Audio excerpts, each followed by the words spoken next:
Ya, terkait dengan masalah pemilu. Ini kita lihat bagaimana menimbang sesuai dengan kaidah-kaidah fikih. Baik.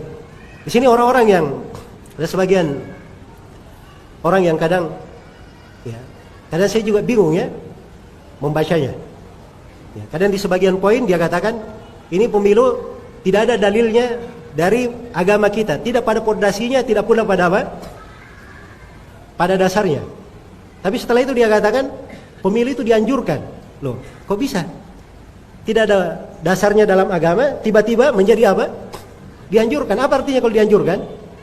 Dianjurkan itu paling tidak hukumnya sunnah, mustahab, kan begitu?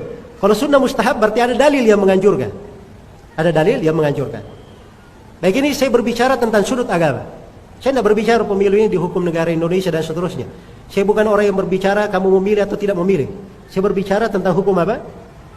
Hukum masalah ini di dalam syariat kita. Baik. Ya kalau dikatakan dianjurkan, harus ada dalil di dalam hal tersebut. Kalau disebut fatwa-fatwa para ulama itu keliru kalau memakai fatwa para ulama. Karena para ulama yang memberi fatwa tentang pemilu itu tidak ada yang memberi fatwa mutlak. Tidak ada yang memberi fatwa mutlak. Semuanya memberi fatwa terikat dengan syarat-syarat. Terikat dengan syarat dan ketentuan. Iya. Dan kalau terikat dengan syarat dan ketentuan, itu tidak dibuka bebas untuk orang-orang umum masuk di dalam hal tersebut. Apalagi difatwakan semuanya memilih. Iya. Jelas ya? Nah, di pembahasan kaidah fikihnya, kaidah fikih yang dipakai katanya irtikab akhafid dararain. Kita mengambil bahaya yang paling apa? Paling sedikit dari dua bahaya. Mengambil bahaya yang paling sedikit dari apa? Dari dua bahaya. Ini penggunaan kaidah juga, ini perlu dicermati lagi lebih mendalam. Karena kaidah ini itu di pembahasan ketika ada apa? Ketika seorang itu dihadapkan pada dua bahaya, dia tidak bisa lepas dari dua bahaya itu. Ya. Tidak bisa lepas dari dua bahaya. Saya ingin tanya sekarang, kalau ada orang yang misalnya yang tidak memilih, dia dapat bahaya atau tidak? Di pemerintahan kita sendiri tidak ada kewajiban seorang itu harus memilih. Itu kan haknya, boleh memilih, boleh apa? Boleh tidak. Jadi kalau dia dihadapkan pada bahaya, itu baru datang kaidahnya. Dia ambil yang paling ringan dari dua bahaya. Iya. Diambil dari hal yang paling ringan dari dua bahaya. Nah sekarang kalau dilihat dari sudut pemilu itu sendiri, ya, kita lihat dari sudutnya. Di dalamnya disamakan suara laki-laki dan perempuan. Dan ini sudah keliru di dalam sudut agama. Disamakan suara fasik dan orang yang saleh, kafir dan muslim, disamakan. Ini sudah keliru dari sudut agama. Ya. Kemudian kalau misalnya pemilu itu terkait dengan penguasa yang sudah ada, ini penguasanya ada, presidennya ada. Ya. Mau datang pemilihan presiden lagi, maka sebagian ulama kadang ada yang memberi fatwa dia ikut pemilu untuk mempertahankan pemerintah yang syah. Ada yang memberi fatwa seperti itu. Ini sekarang kalau dia misalnya memberi fatwa pemilu, orang memilih calon lain untuk menggulingkan penguasa yang ada, kira-kira tidak masuk ke dalam hukum pemberontakan? Ini harus dia pikirkan. Akibat dari apa? Penggunaan kaidah-kaidah. Karena itu sepanjang seorang itu berbicara agama, dia ahli sunnah. Ahli sunnah itu arahannya jelas. Mengajari manusia akidah yang benar, supaya manusia itu selamat dari api neraka. Membuat manusia itu tenang dengan ilmu, dengan belajar. Tegakkan khilafah Islamiyah di dalam hatimu, amalkan di dalam kehidupanmu, dengan sendirinya akan berdiri negara Islam. Itu kan konsepnya ahli sunnah. Nabi seperti itu caranya mendidik. Beliau datang dengan agama ini ya, sendirian. Yang pertama menjawab dakwanya adalah istrinya, diikuti oleh Abu Bakar. Sedikit yang mengikuti beliau. Tidak ada beliau langsung masuk di urusan kekuasaan, tidak ada. Beliau bangun manusia, masyarakat dengan tauhid. Dengan sendirinya lahir pemerintahan Islam di mana? Di Madinah. Itu jalan Nabi sallallahu alaihi wasallam. Jelas ya? Maka memasukkan manusia di dalam hal yang seperti ini membuat kebingungan. Akan membuat mungkin akan banyak orang melenceng dari apa? Hal-hal yang lurus. Belum lagi masuk di dalamnya, banyak di dalamnya ghibah, menjatuhkan orang-orang. Ya. Urusan-urusan politik itu tidak semua orang bisa masuk di dalamnya. Ya.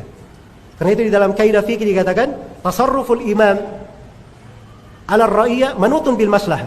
Seorang imam itu ketika dia menentukan keputusan di tengah rakyatnya, itu dibangun di atas maslahat. Dibangun di atas maslahat. Jadi kadang pemerintah berbuat sesuatu, rakyat melihatnya tidak baik, tapi rakyat tidak tahu bahwa di belakang hal tersebut baik untuk mereka. Cuma mereka tidak sadar. Kadang politik seperti itu. Jadi kalau rakyat dimasukkan, ini pemerintah kerjanya cuman begini, giba di sana sini sudah masuk. Ya. Jangankan para penuntut ilmu, sebagian ustadznya saja, ya sudah ada pengalaman pemilu sebelumnya, mencalonkan sebagian dari calonnya tidak naik, sudah dicela dengan celaan yang jelek, akhirnya harus sibuk menghapus halaman Facebooknya. Ini kan hal yang tidak bagus, tidak mendidik. Ya.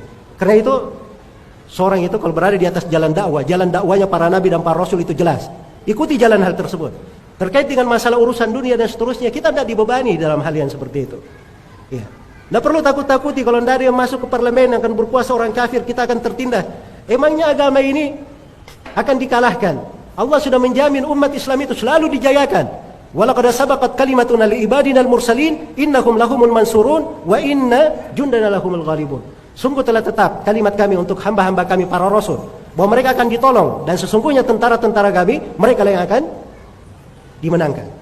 Jelas kalau pakai kaidah ini dari sisi dasarnya di sudut-sudut pembahasan dakwah yang lain itu sudah banyak kelirunya. Kalau di sini di sudut penggunaan kaidah itu boleh digunakan dengan 3 syarat. Kapan irtikab akhafud dararain dibolehkan? Dengan 3 syarat. Syarat yang pertama, maslahat yang ingin dicapai itu adalah maslahat hakikiyah, bukan wahmiyah. Harus maslahatnya apa? Hakikiyah. Kalau kita masuk pasti dapat. Bukan masuk dapat, mungkin apa? Mungkin tidak. Apalagi kalau dia masuk pasti kalah. Bagaimana caranya? Ya. Jadi kalau dia masuk pasti menang, itu namanya maslahat apa? Hakikiyah namanya. Ya. Maslahat hakikiyah.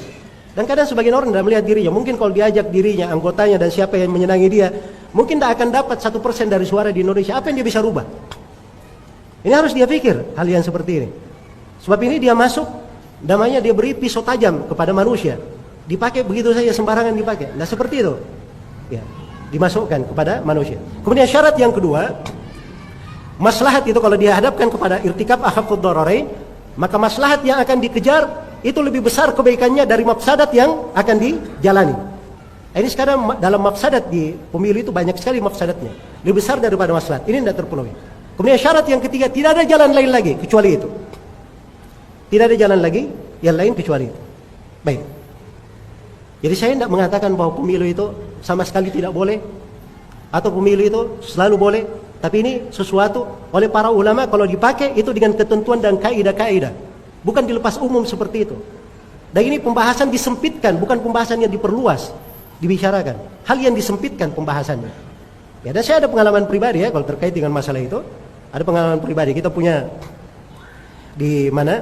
Di Sulawesi Tenggara sana. Kita ada satu desa binaan.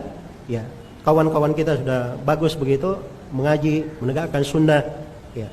Kepala desanya adalah seorang yang ikhwan yang multazim.